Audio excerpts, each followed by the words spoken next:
I am a full-time employee at a company headquartered in California.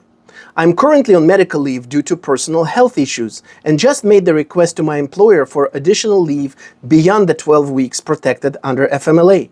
If my employer states that they had documented performance issues on me before I went on leave and deny my additional leave request and terminate me, will it be considered as unlawful termination? So, there are two important fundamental things to know about these types of questions. First, unlike with many other types of cases, including most car accidents where it's pretty clear who is at fault, when it comes to terminations and when it comes to cases between employees and employers, usually liability is not that clear, and it's a matter of proving whether the termination looks more likely than not as unlawful, as discriminatory, or retaliatory.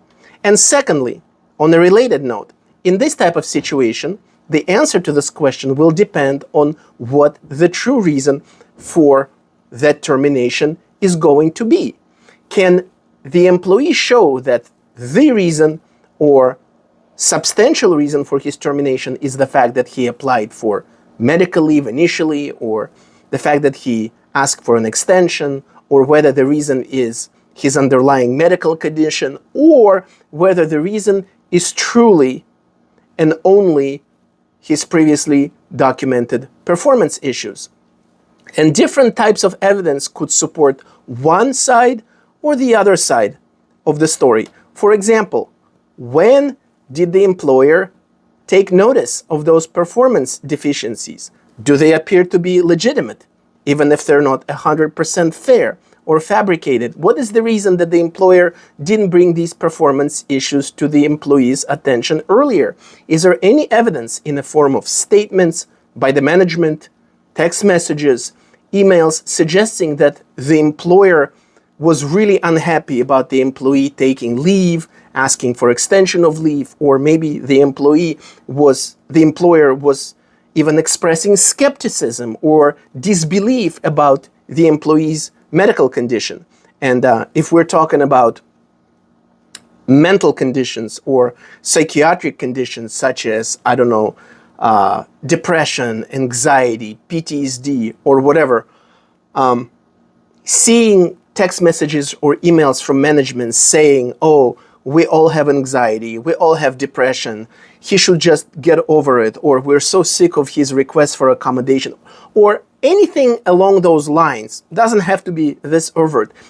This type of evidence can really make a difference between having a very weak case versus having a stronger case.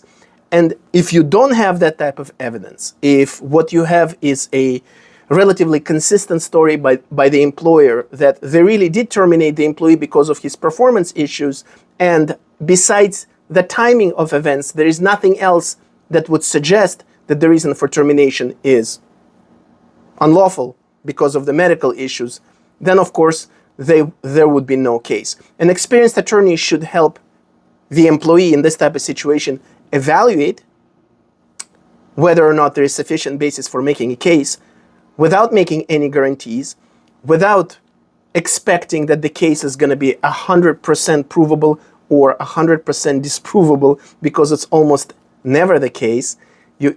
Both sides can always make arguments to support their position, and then on the basis of looking at the entire picture, determine whether the case is worth pursuing and how to go exactly about pursuing it. Should you write a demand letter? Should you wait? Should you go straight to filing a lawsuit and litigation? All the facts surrounding the employment and termination, and even the employee's personal life at that moment, will make a difference and will affect this determination. Thank you.